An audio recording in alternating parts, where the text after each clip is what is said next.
back, Demons. If your notifications have been going crazy with impeachment news, you can look forward to a few less dings in the days ahead. President Donald Trump was impeached by the House of Representatives on December 18th. However, this past Wednesday, February 5th, the Senate did not uphold these charges, and President Trump is not being removed from office.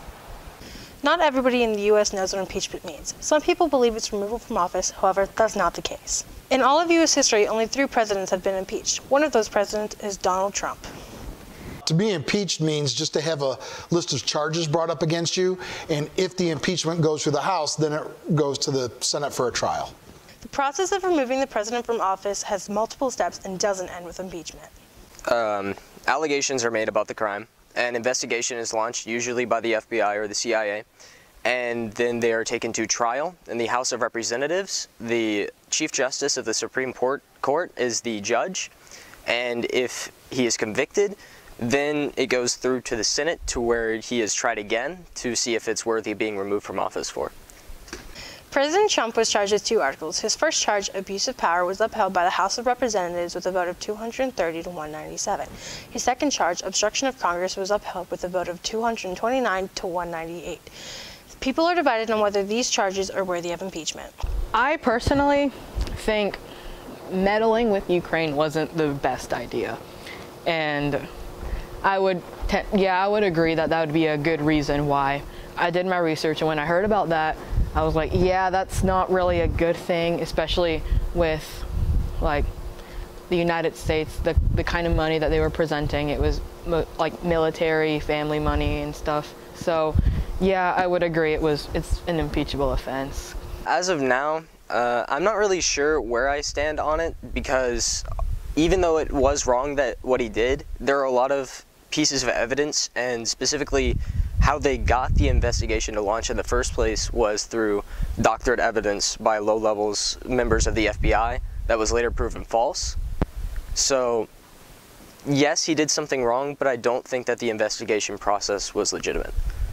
No matter where you stand on the impeachment charges, some students and teachers at LE urge teenagers and adults to stay informed about politics so they can make educated decisions.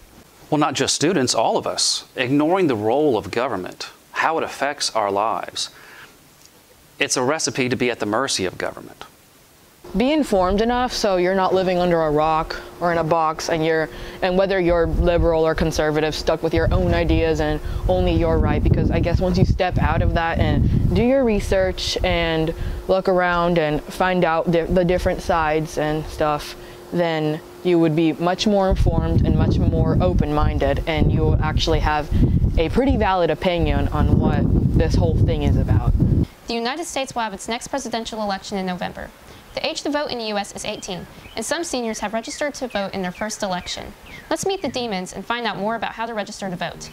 I think it's important to vote because it gives you the freedom to express your First Amendment right, and I believe that's important because it gives us a say in who's in power in the government and what kind of legislation we want to pass. Our voice is in that legislation. It was actually a lot easier than I thought. I just searched up voter registration on Google, and one of the first choices is scvotes.org, and you click on the website and you enter some data, and that's it. I plan to vote because I want my representatives to know what my opinion is based on the direction that I want our community and our country to go towards, and I really do think that it's my right to vote, and I'm going to exercise that right as many times as I possibly can. I think it's really important to exercise your right to vote in a country where you're able to do so. Even in our country, so many people have struggled to secure their right to vote, and in other countries still today, women can't vote, and some people just can't vote in general, so I think it's important to do your civil duty and vote. That's it for this week, Demons. This is Jensen Jeffries signing off for LETV.